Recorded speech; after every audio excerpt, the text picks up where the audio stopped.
26 साल का एक लड़का था, उसने सुसाइड कर लिया सिर्फ सेक्सटोर्शन रैकेट की वजह से। ऑनलाइन उसके साथ एक फ्रॉड हुआ, हम लोग उसको फ्रॉड ही कह सकते हैं। उससे सेक्सटोर्शन, सेक्स की यानी इंटीमेसी की वजह से कुछ वीडियोस कैप्चर हो गई और उसके बाद उससे फिरौती मांगी गई और फाइनली ये बात इतनी ज्यादा बढ़ गई कि उस लड़के ने सुसाइड कर लिया। अब इस वजह से मैं राजी हुआ, इस वजह से मुझे लगा कि आज मुझे इसके बारे में बात करनी चाहिए। और वो लड़का बेंगलोर का था और वो लड़का जिसका नाम अविनाश था, वो आईएएस की तैयारी कर रहा था।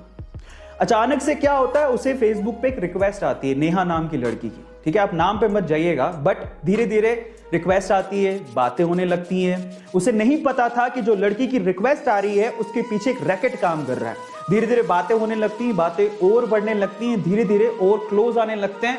एक वक्त ऐसा आता है कि बेंगलोर की नहीं थी, समझ रहे हो, वो कभी मिले नहीं एक दूसरे से, कभी नहीं मिले।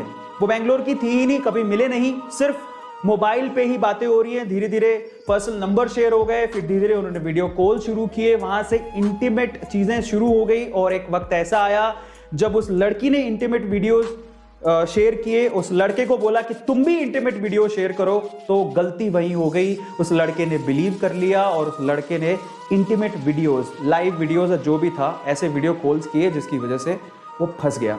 वो वीडियो रिकॉर्ड हो गए। कुछ दिनों बाद वो लड़की गायब और लड़की के पीछे जो रैकेट काम कर रहा था उसने अब उस लड़के को परेशान करना शुरू किया। उसने वो वीडियो फॉरवर्ड किया और कहा कि आपने अगर इतने किए तो हमें वीडियोस आपकी फैमिली को भेज देंगे या सोशल मीडिया पे डाल देंगे। डर के मारे, क्योंकि हम इसके बारे में बात नहीं करना चाहते। ठीक है, इट्स नॉट लाइक खाना खाया है, इट्स अबाउट इंटीमेसी शेयर की है, जो कि इंडिया में एक टैबू है, इसके बारे में लोग बात नहीं करते जनरली। ठीक है, सो जब ऐसा कुछ हुआ तो उसे ऐसा लगा कि यार अगर ये चीज पब्लिकली चली गई तो मेरी इज्जत का क्या होगा, घर पे मुझे लोग कैसे देखेंगे, मैं आईएएस की तैयारी करने आया हूं। ठीक है, एक ऐसा केस हुआ। उसने शुरू में पैसे दिए, उस पैसे, अब देखो जब भी आप पैसे देते हो ना तो उनकी भूख और बढ़ जाती है।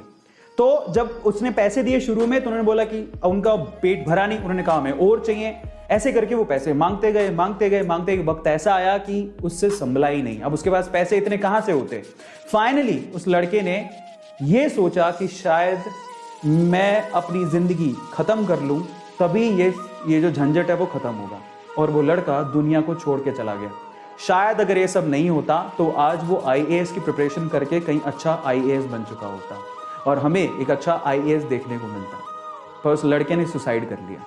बात यहीं तक खत्म नहीं हुई, बात इतनी बुरी, मतलब मैं कहता हूं कि शायद कभी कभार ऐसा लगता है कि इंसानियत पूरी तरह से खत्म ही हो चुकी है। कि फैमिली जिसने अपना 26 साल का मान लड़का खो दिया, वो लड़की फिर से उसकी बहन को कांटेक्ट करती है, पता कर लेती है कि उसकी बहन को कांटेक्ट करती है और उसको बोलती है कि मैं अविनाश को देखे बहुत दिन हो गए, मैं अविनाश की, मतलब बताया कि अविनाश की गर्लफ्रेंड, मुझे उसे देखे बहुत दिन हो गए, ऐसा करके। और जब वो ऐसा बात बोलती है तो वो उसकी सिस्टर कहते हैं कि अब ही इज नो मोर, वो अब जिंदा नहीं है। अब देखिए उसके बाद क्या होता है, वही रैकेट वापस से अविनाश की बहन को कॉल करते हैं और उसे कहते हैं कि ऐसा ऐसा है, उसकी वीडियोस हमारे पास है, हमें पैसे चाहिए, नहीं तो वीडियोस हम पब्लिक कर देंगे। अब उसकी बहन थोड़ी समझदार थी, उसने पुलिस को ये केस रेफर किया कि ऐसा ऐसा कुछ हो रहा है मेरे भाई के साथ और मुझे लगता है कि उस एक्सटॉर्शन की वजह से उसकी जान गई है। फाइनली पुलिस ने पूछताछ की, समझ में आया कि वो लड़की एक्चुअली बेंगलोर की थी ही नहीं, वो एक रैकेट चलता था कहीं राजस्थान में दूर, और वहां पे कुछ लोग थे जो उसको बराबर से ब्लैकमेल कर रहे थे और उससे परेशान होकर उसने अपनी जान दे दी। ये पूरा केस था